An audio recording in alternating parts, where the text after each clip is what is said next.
Halo, ketemu lagi dengan saya Uni Nova di acara Made in Indonesia. Program ini bertujuan untuk mengawal memajukan industri dalam negeri, membuka lapangan kerja, supaya Indonesia mencapai cita-cita kemerdekaannya menjadi negara maju yang adil dan makmur sebelum tahun 2045, tepat 100 tahun Indonesia merdeka. Hari ini saya sengaja memakai outfit olahraga dengan brand yang cukup terkenal di internasional, di mana barang-barang ini diproduksi di Indonesia loh. Bahkan konon kabarnya kualitas produksi Indonesia termasuk premium, sehingga dijadikan untuk suplai penjualan di Amerika dan Eropa. Banyak sekali kita temukan brand menengah ke atas di luar negeri dengan tag Made in Indonesia, yang menunjukkan bahwa kita tidak punya isu tentang kemampuan dan mutu produksi, tapi mengenai harga memang sulit bersaing dengan barang produksi China. Kita tahu China dengan penduduknya yang sangat besar mendukung industri mereka untuk berproduksi dalam skala jauh di atas skala produksi Indonesia. Akibatnya, kos produksinya murah. Sampai zaman kuda gigit besi pun kita tidak akan bisa menyaingi harga produksi China jika tidak ada proteksi dari pemerintah. Nah, sejak tahun 80-an sebenarnya gerakan untuk mendorong industri dalam negeri itu sudah kita lakukan. Tapi baru sebatas gerakan moral, seperti cinta produk Indonesia, aku cinta Indonesia, dan sebagainya. Belum ada regulasi yang mengatur sehingga timbul reward and punishment dalam penggunaan barang produksi dalam negeri.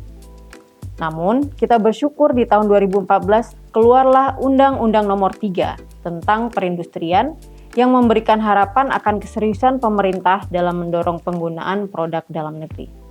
Undang-undang tersebut menjadi pembuka kunci bagi berbagai regulasi teknis untuk mengatur penggunaan produk dalam negeri ini. Salah satunya PP nomor 29 tahun 2018 yang melahirkan program TKDN dan lembaga pelaksana serta pengawasnya bernama P3DN. Apa itu TKDN?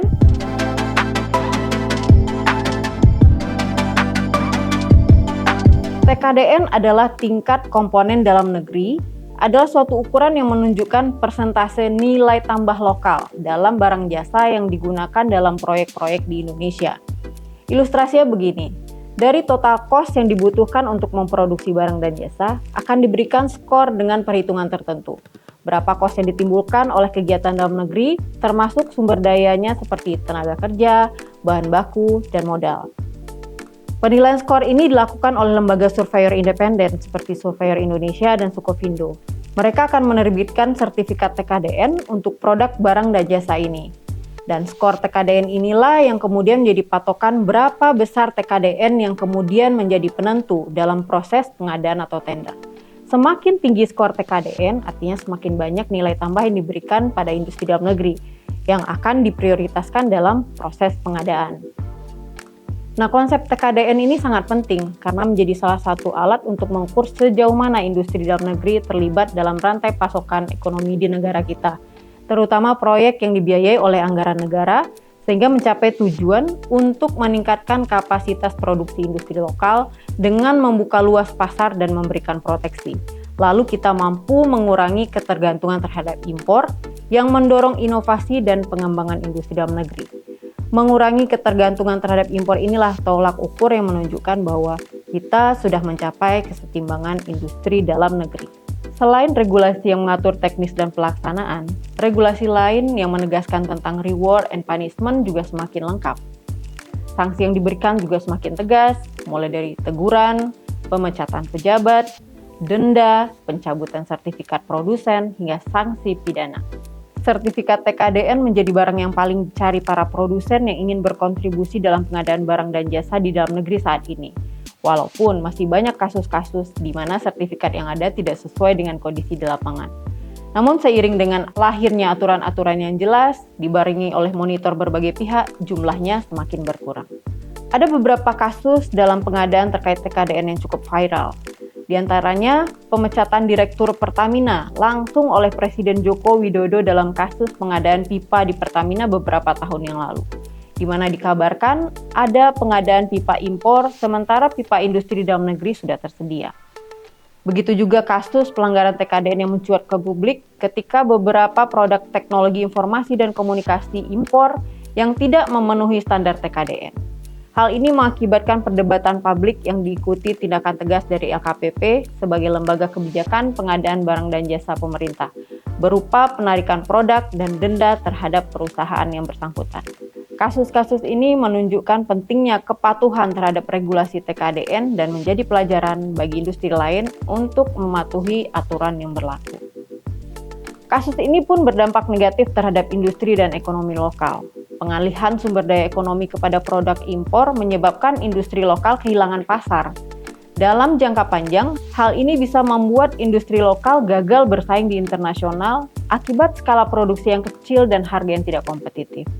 Lalu kita kembali mengeluhkan, barang produksi China menghajar pasar lokal karena harganya murah.